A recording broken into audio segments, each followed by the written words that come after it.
Alome Mangalava Kamya, Tipiulia, Manea, no, Chanomia with her how to make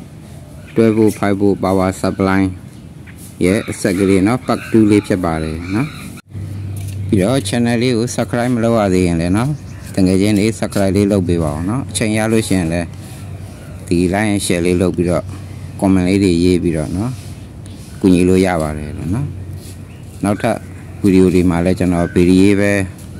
No power supply no the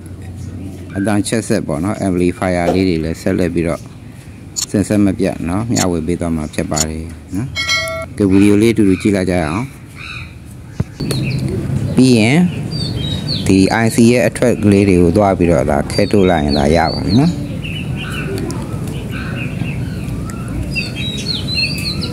ဒီမှာတော့ကျွန်တော်က1 kilo အုံးပဲရှိလို့1 kilo အုံးပဲသုံးလိုက်တာပါတကယ်တမ်းကတော့တွဲဖို့အတွက်ကတော့1 kilo အုံးဆင်ပြေပါတယ်တကယ်လို့ဖိုက်ဖို့အတွက်ကသူ့တဲ့မီးရောင်လေးပိုလင်းရင်เนาะ480အုံးလောက်သုံးရင်လည်းရပါတယ်အဲ့ဒါဆိုရင်တော့မီးလေးကပို့ပြီးတော့လင်းမှာဖြစ်ပါတယ်เนาะဒါပေမဲ့ resistor မပါဘဲတော့ဓာတ်ရိုက်ဆက်လို့မရပါဘူးမီးလေးကျွန်းသွားမှာပါเนาะ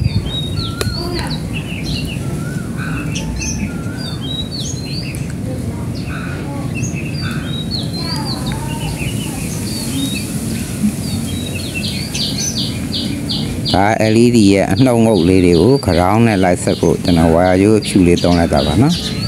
ဒါ LED ရဲ့အနှုတ်ငုတ်ကလေးတွေကိုအရင်ဆုံးဝါယာရိုးအဖြူရောင်လေးနဲ့ခဲထုတ်ရပါပြီးရင်သူ့ကိုခရောင်းလိုက်နဲ့သွားပြီးတော့ခဲထုတ်ရမှာဖြစ်ပါတယ်နော်ခရောင်းလိုက်ကတော့နော် capacitor ရဲ့အနှုတ်ကိုသွားဆက်လဲရတယ်နော် rectifier ရဲ့အပေါင်းတစ်ခုစုံတဲ့နေရာဆက်လဲရပါတယ်အဆင်ပြေတဲ့နေရာခဲထုတ်လို့ရပါတယ်နော်ဒါ transformer လေးကိုပြတာဒါ transformer 1 ampere transformer လေးပါနော်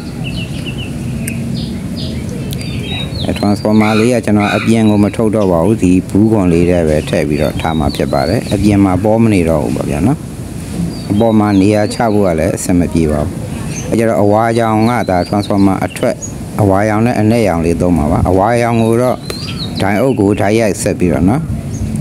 အနက်ရောင်လေးကိုတော့ကျွန်တော်ခလုတ်လေးခံပြီးမှဆက်မှာဖြစ်ပါတယ်အရင်ဆုံးဒါခလုတ်ကလေးကိုခလုတ်ကနှစ်ဆတစ်စကိုအရင်ဆုံးကျွန်တော်ဝါယာရိုးလေးနဲ့ခဲထုတ်မှာပါဒ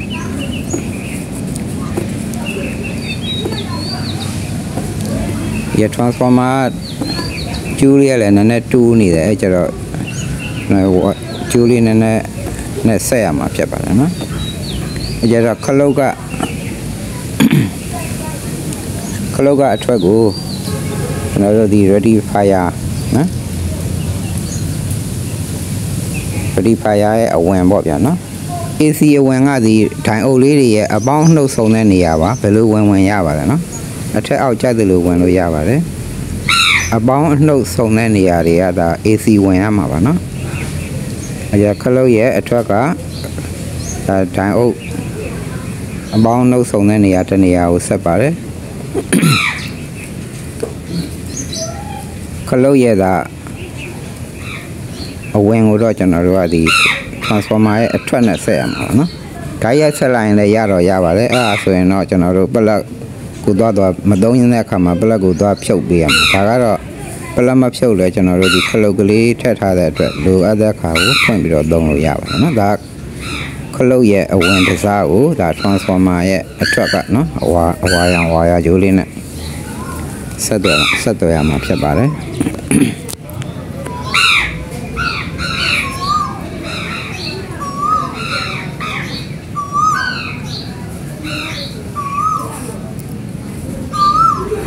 ကျင်းငှက်ကလေးတွေကလည်းပေါ်တယ်ဗျငွေဥပေါက်လာပြီဆိုတော့နော်ကျင်းငှက်ကလေးတွေကလည်းအပန်းလေးတွေကိုစုံနေတာ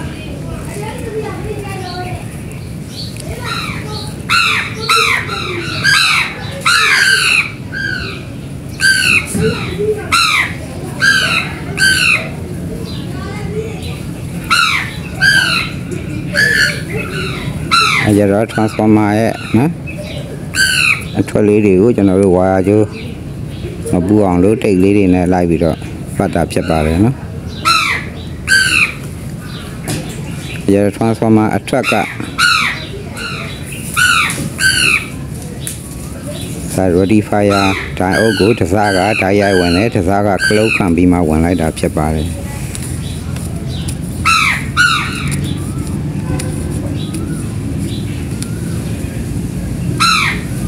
anh đi giàu nó anh đi giàu mỹ long lia cho nó phải bù đông dư đạp chập bài nó ta 1 kilo ohm resistor đi khăn tháo để hao qua chỗ này xe mà chập bài ta 1 kilo ohm resistor ấy chẳng ra trong ngõ cũ qua chỗ này nó sẽ đạp chập bài giờ attract cả rồi bên number 3 đi vào nó 7805 ये PAN number 3 है 5 वोल्ट मावा 7812 ये PAN number 3 है 12 वोल्ट मावा ना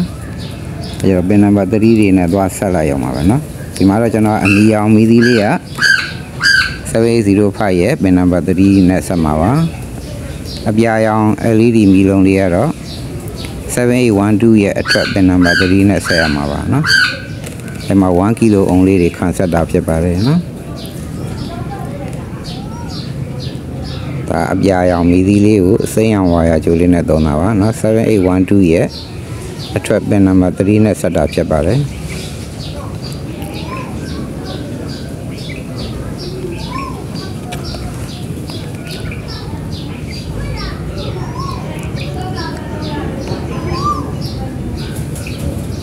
ဒါဆိုရင်ကျွန်တော်တို့เนาะ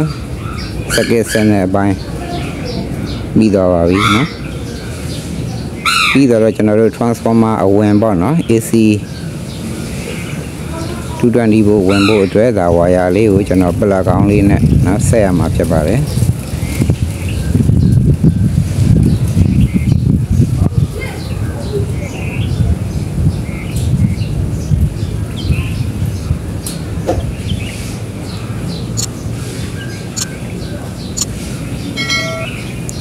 ဒီ AC ပလက်ကောင်းနဲ့ဝါယာကြိုးတွဲရက်ကလေးတွေလည်းလာပါတယ်ဗျာနော်ဒီမှာတော့ကျွန်တော်အိမ်မှာအဟောင်းလေးတွေနော်ပလက်အဟောင်းလေးနဲ့ဝါယာကြိုးအဟောင်းလေးလည်းရှိတာနဲ့ဒါလေးကိုသုံးလိုက်တာပါနော်ဒီပလက်ကောင်းနဲ့ဝါယာကြိုးတွဲရက်လေးတွေလည်းလာပါတယ်ဝယ်လို့ရပါတယ်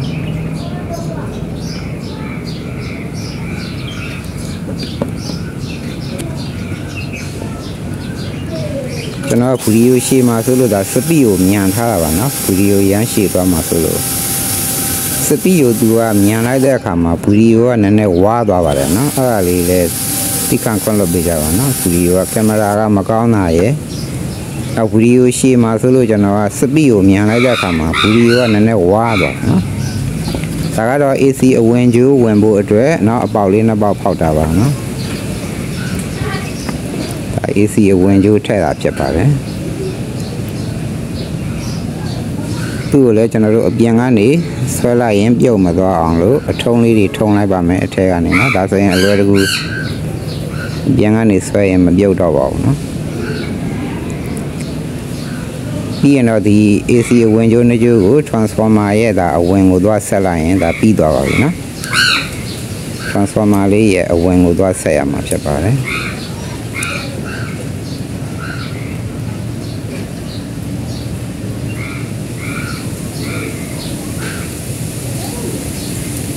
ဒါ transformer ရဲ့အဝင်မှာနော်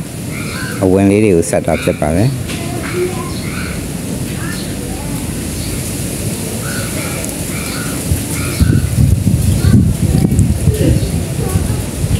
အဲ့ AC အဝင်ကလည်းတစ်ခုနဲ့တစ်ခုထိလို့မရပါဘူးเนาะအဲဒါကြောင့်မို့ကျွန်တော်တိတ်ကိုလုံးလုံးခြုံခြုံလေး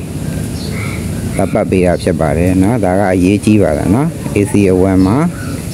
တိတ်ကလေးနဲ့ဝါယာကြိုးတွေကိုဒီချာချာလေးပတ်ပေးဖို့လိုပါတယ်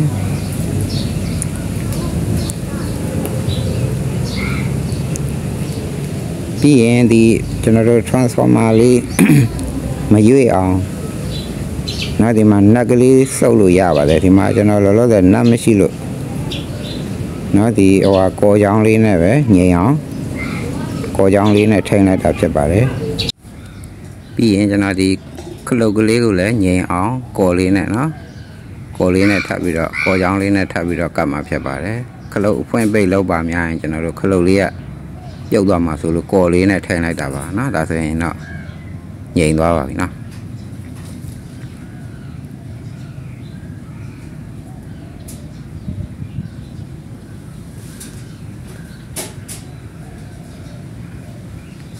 bù liu đã tất ra ya đi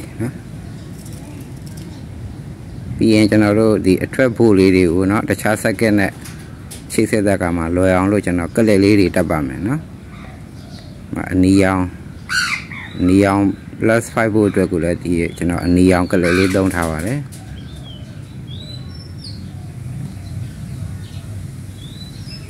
nó là cái gì xây nhọn nó đuôi bộ đuôi cũng là thì neon cái lề clear về đông thao vào đấy cái lề cái xây nhọn mà là luôn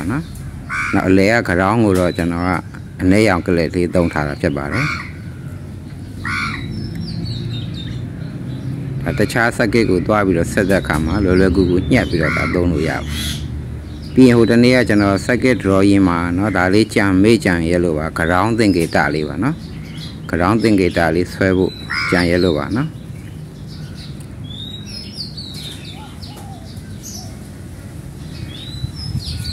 ပြီးရင်ကျွန်တော်တို့အထွက်ဖို့လေးတွေကိုလည်းမေ့သွားပြီးတော့မှားပြီးတော့မဆက်မိအောင်လို့ဒါအနီရောင်ကျိုးလေးအောက်ကနော် plus 5 ဖို့လို့ဒါ label လေးရေးလိုက်တာပါအလဲကအနည်းရောင်ကျိုးလေးအောက်ကိုတော့နော် GND ground လို့ရေးလိုက်ပါတယ်နောက်အစိမ်းရောင်ကျိုးလေးရဲ့အောက်မှာတော့နော် plus 12 ဖို့ပေါ့နော်အဲ့လို label လေးရေးလိုက်တော့ဒါကိုသုံးရင်လည်းဖို့မမှားတော့ဘူးပေါ့ဗျာနော်အခလုတ်လေးဖွင့်ပြီးတော့စမ်းကြည့်ပါမယ်အထွက်ဖို့လေးတွေနော်ဘယ်လောက်ထွက်တယ်လဲဆိုတာလေးဒါမီတာနဲ့စမ်းကြည့်ပါမယ်မီတာကကျွန်တော်တို့12ဖို့အများဆုံးဆိုတော့ဒီမှာ DC 20ဖို့เนาะစကေးမှာထားမှာဖြစ်ပါတယ်အဲဒါ power supply ကထွက်လာတဲ့เนาะကျွန်တော်တို့ဒီအနက်ရောင်ကလေးကိုမီတာရဲ့เนาะအနက်ရောင်ပရုံနဲ့ချိတ်ဆက်ရမှာဖြစ်ပါတယ်အရင်ဆုံးကျွန်တော်ကဖိုက်ဖို့အရင်စမ်းကြည့်မှာဆိုတော့ဒီ power supply ကเนาะအနီရောင်ကလေးဖိုက်ဖို့ရလာတဲ့အနီရောင်ကလေးနဲ့မီတာရဲ့အနီရောင်ပရုပ်လေးစိတ်သက်ခါမှာဒီမှာထွက်တဲ့ဘိုးကတော့ကျွန်တော်တို့ 4.93 ဘိုးပါเนาะ5ဘိုးနီးပါပဲเนาะ 4.93 ဘိုးထွက်ပါတယ်ငြိမ့်ပါတယ်เนาะမပြောင်းပါဘူးเนาะဒါ power supply မှာနောက်တစ်ခါကျွန်တော်ကတွဲဖို့အထွက်ကလေးကိုတစ်ခါစမ်းပြမှာပါအစိမ်းရောင်ကျိုးလေးရဲ့เนาะကလက်ကလေးနဲ့မီတာရဲ့เนาะအနီရောင်ပရုပ်လေးပြောင်းချိတ်ကြည့်လိုက်ပါမယ်တွဲဖို့ထွက်မထွက်ကြည့်ပါမယ်အဲဒီခါမှာကြည့်လိုက်တဲ့အခါမှာကျွန်တော်တို့ 12.04 เนาะ12ဖို့အငြိမ်ထွက်ပါတယ်ငြိမ်ပါတယ်ခင်ဗျာเนาะ circuit ပတ်လန်းလေးကောင်းမွန်စွာအလုပ်လုပ်ပါတယ်ဒါတခြား circuit တွေကိုချိတ်ဆက်ပြီးတော့အသုံးပြုတဲ့အခါမှာသုံးဝင်ပါတယ်เนาะအားလုံး like လုပ်ကြည့်လို့ရပါတယ်เนาะစမပြေတာရှိရင်လည်းမေးလို့ရပါတယ်ကျွန်တော်ရဲ့ဗီဒီယိုလေးကိုကြည့်ရှုအားပေးကြရတယ်เนาะချစ်မိတ်ဆွေတငယ်ချင်းညီကိုမောင်နှမများအားလုံးကိုအထူးပဲကျေးဇူးတင်ပါတယ်နော်ဗီဒီယိုလေးတွေကို channel တက်တယ်ဆိုရင်နော် like and share လေးတွေလုပ်ပြီးတော့ကူညီလို့ရပါတယ် comment လေးတွေရေးပြီးတော့လည်းကူညီနိုင်ပါတယ်နော် subscribe မလုပ်ရသေးရင်လည်းနော် channel လေးကို subscribe လုပ်ပေးပါဦးနော်အားလုံးကိုယ်စိတ်နှဖျားကျန်းမာချမ်းသာကြပါစေခင်ဗျာ